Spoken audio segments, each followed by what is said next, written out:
This is Hidden Killers with Tony Brueski.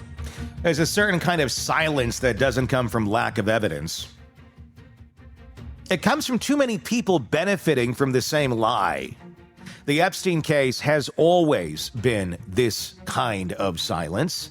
Today's conversation with former FBI Counterintelligence Behavioral Chief Robin Dreeke gets to the rotten core of it, not just what's being hidden, but how and by whom. Because when the current head of the FBI says there's no list, you gotta ask if there is one. Who's keeping it above even his clearance?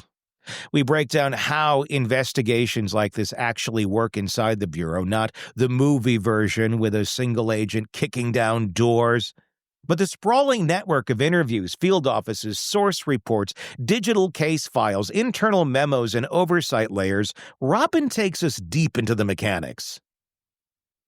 Who sees what, how data gets funneled to HQ, and why it's not as simple as just pulling the Epstein folder or the Epstein folder off the shelf. And then we ask the real question, if this information did exist, proof of high-level trafficking to powerful people, how many players would it take to bury it? Not many, apparently. Maybe just one compromised agent, one unsent report, one lost interview in a field office of 2,000 miles away. If that data never makes it into the system can truthfully say it doesn't exist. This episode also confronts what should be the headline. Where are the victims' voices? Maxwell was convicted of trafficking. Epstein's dead. But who were the crimes committed for? And why is no one aggressively following that thread? We're past debating whether the Epstein case is suspicious. Now we're asking why no one in power, left or right, wants it resolved. Maybe it's not about protecting parties. Maybe it's about protecting the entire ecosystem. So let's start where the silence gets its loudest. Robin, when the former FBI director says there's no list, and yet victims, interviews, and data points to one clearly existing, what does it tell you about the system and how it's set up to shield itself? If the current head of the FBI says there's no list and he's never seen the list, then if there is a list, who's holding that back? Who's higher than that has the strings to make sure they don't have that to even consider in any sort of investigation because it never gets to them? So he did a good job when I saw him on this interview a couple of weeks ago, and I can see both Bondi, Bongino, Patel kind of going through these machinations of trying to understand how to find things in the FBI, because people don't understand. You'd think you could actually walk into a room and see what you need to see, because there's a room that's marked, Jeffrey Epstein's list of craziness. Yeah, yes, yeah. Here it is. The Epstein case. It's right on that file. We just went to the card catalog and found the shelf. So basically, here's what it would look like. So say I was still in the FBI now, working out of the Richmond office like I did before I retired in the Fredericksburg office here. Generally, when big cases like this happen or big request comes in, because I've responded to many of these. What happens is, an all-bureau email goes out. In that email that goes out from the headquarters, from the legal division, it'll say, a task has been put out. We need to have any information, both from confidential human sources, interviews, and cases you conducted that relate to this. You need to have this submitted to FBI headquarters through your supervisor, whatever it is, by such and such a date. That goes out to all field divisions across the Bureau.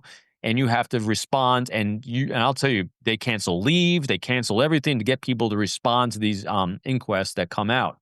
And so that's how it then gets all filtered in, it gets synthesized down, because investigations, there's going to be a single point of failure or success with that one case agent in the middle, but there's tons of spokes all over the Bureau, subcases, other sources, everything that's opened up to support that one investigative thing. So in other words, the case agent that is in charge of the case right here might not necessarily know all the nooks and crannies way out here on the other side of the country that an interview has been conducted, the nuances of that interview, or maybe the case agent was too lazy, didn't upload that interview. Or maybe there's like, you know what? I don't want to be involved in this crap because it's going to end my career. I'm going to just toss this shit and pretend it didn't happen. I'm not saying that's what happened because that'd be very rare and unusual, but there's so many people involved in investigation when it happens. It's very difficult, one, to rally it all together into a comprehensive thing that an executive 5 levels up from that case agent can then get access to and know exactly what they're looking at. Mm-hmm. Because, like I said, there might be 150 people that are associated with the Epstein thing, as was indicated before by the judge, but that was gleaned by maybe 150 different interviews across the country that said, hey, I think I saw this guy show up on Epstein Island. That happened in, maybe an investigator in San Juan. Then they had someone in Las Vegas say they interviewed someone else. And they said, I think I saw, not in firsthand knowledge, but I think I saw such and such there at such and such a date. So that's a data point. So in other words, you have multiple data points from all over the country, from multiple interviews that they then have to collect together. What was firsthand knowledge? What's third-hand knowledge? What's hearsay? What's been verified? Where the sources came from? So, see what I mean? Yeah. It can get very complicated very rapidly. And for one executive to say definitively, here's the list, I'm not saying it's not, but that's what goes into even the idea of compiling a list. At the same point, would it not really just take one agent to be compromised if they have a very big piece of evidence, a big piece of data that they're going to be bringing to this chart that may implicate people? If that one person, somebody got to them, I don't know who, but somebody with the interest of that person's name not coming out into the investigation. I mean, then you don't have to go to the head investigator to the top of any of this. You just have to get to the one person who may have the piece of that puzzle that they're going to add to the bigger picture. And if that person can be stopped, well, then you solve that problem. That's challenging. And I'll tell you why that's challenging. When I first came in the Bureau, it would have been less challenging. When I first came in the Bureau, everything was done on paper files. And when it's on paper file, it's a lot more limited access to those things. And we had a system that was in place, but it was less user-friendly. But by the time I retired, everything was automated. Everything was uploaded. Everything's scanned. Everything's put in. Everything is uploaded. And in order to have restricted access to that case, you actually had to get higher level approvals to have restricted access. And to have only one case agent to have access to a case file without oversight from a supervisor, without oversight from headquarters, without oversight from legal, I don't know how you could. So not really, yeah. Okay. And also at a high level type interviews. So at any time you're going to be interviewing, matter of fact, here's a great example. A good friend of mine ran leak investigations that I worked with, and he actually did leak investigations because I'm just south of DC. We did leak investigations out of the Pentagon. And he's interviewing high level officials in the Pentagon. This is a number of years ago of Secretary of Defense.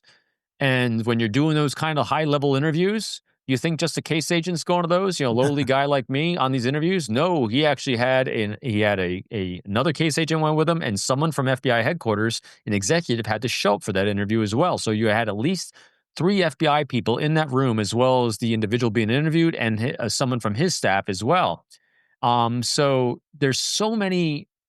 The intent is always to have all these checks and balances put in place to keep from something like that from happening. Is it possible? Yes, but it takes a huge effort to do something like that. The example of it going sideways is Pete Strzok, the infamous Pete Strzok at FBI headquarters, the assistant director for counterintelligence. What he was accused of doing was creating a file at headquarters for an investigation against Trump. That's kind of in layman's terms. I don't know how you do that.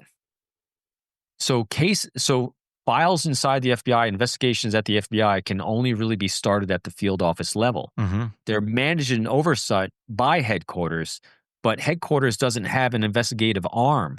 So there's no reason to have investigations based out of headquarters that can be controlled from one central hub. They're always going to be controlled in the field and the oversight from FBI headquarters. So everyone along that chain has all the access.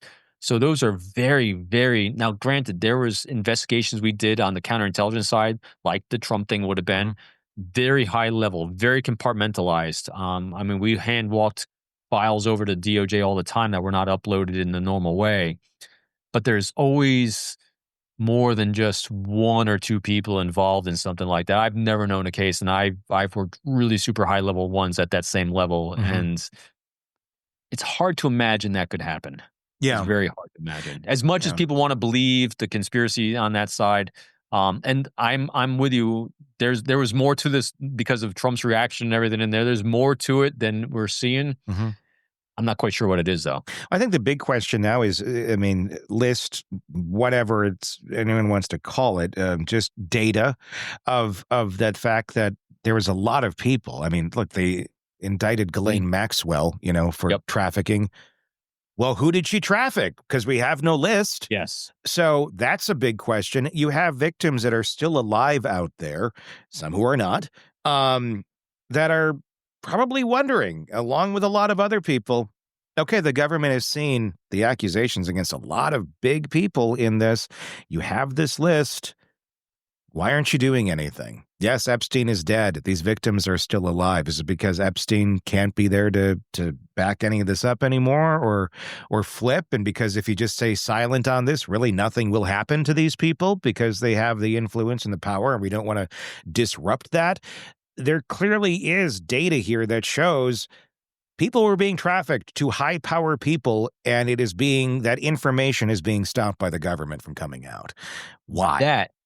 That is the real crime here, Tony. That's where side I'm on. You and I are always about the victims.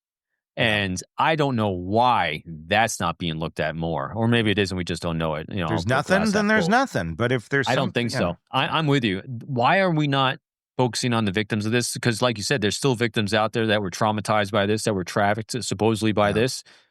And they're going to have a story. How come we haven't heard any of those stories?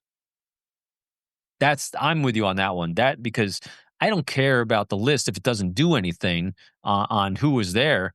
But if the victims can then identify people, that's what we should be really taking a look at investigating. Yeah. And why isn't that being done? So I'm with you on that one. Yeah. There's a lot of questions. I mean, this will go on until everybody's dead, I'm sure. And then our grandchildren will look back going, oh, here's what really happened. Wouldn't it be fun if they knew now? Like just like they know about JFK, right? Yeah, well, that's true. Yeah, well, maybe I think we'll maybe get that at some point. Maybe getting it. It's leakage. Maybe, they're trying. Maybe, I don't know. Yeah, I don't know that we'll even see that one. Fascinating topic and fascinating story, and maybe we'll keep watching it if it ever gets anywhere beyond this. But I don't know. I don't know that it will. Do you think we're ever going to see? I mean, it seems like it's kind of a closed case at this point. It does, because it looks like both sides want to keep it hidden. Yeah. So here we are again at the intersection of justice and self-preservation, and once again, justice is nowhere to be found. Robin Dreeke just gave us a brutally honest look inside the large-scale investigations and how they're built, filtered, and if someone up the chain wants it bad enough, derailed. Not with some dramatic inside job, not with secret rooms and shredded files, just with a memo that never gets written, a name that never gets logged, a victim who's never asked the right questions. What makes this episode so disturbing isn't that we learn something new, it's that we keep not learning the same thing over and over. Maxwell was convicted of trafficking. The government has acknowledged at least 150 names connected to Epstein through court documents, but we're still pretending we don't know who the buyers were. If the list, or the data, as we've started calling it, is real, it's being protracted by both sides of the political machine. And if it's not, then we're still looking at a system so broken it can't even keep track of who was on Epstein's island. Either way, it's a failure. And let's be honest, this isn't about a list anymore. It's about victims who were trafficked, people who were assaulted, and yet the most powerful law enforcement agencies in the world are treating the entire case like a PR problem instead of a criminal one. Why? Because if the truth ever fully came out, it wouldn't just be a scandal, it would be a systematic collapse. Robin reminded us that the Bureau is filled with good people. People who want to do the right thing, but that doesn't mean that they always get the right information. When leadership only sees what someone else allows through the filter, the whole game is rigged from the start. And if you think that's just about Epstein, think again. Next time you hear someone say, "There is no list," don't ask, "Where's the proof?" Ask, who benefits from keeping it invisible. Because at this point, it's not about solving the case. It's about protecting the illusion that no one at the top has anything to hide. Tell me your thoughts in the comments section on YouTube. That's where we like to have our conversation, so please join us over there if you're not already on YouTube. Search Hidden Killers with Tony Brueski and press subscribe. Hit subscribe on the podcast platforms, Apple Podcasts, Spotify, iHeart, wherever you're listening to us, so you don't miss us there as well. At the very least, wherever you're at, hit subscribe so you don't miss our coverage on this and the many cases we got for you here at the Hidden Killers podcast and True Crime Today. I'm Tony Brueski. Thank you for listening. Tell me your thoughts. We'll talk again real soon. Craving non-stop true crime updates? Press subscribe now and get the latest cases, analysis, and expert commentary delivered straight to your feed. Only from the Hidden Killers podcast and True Crime Today.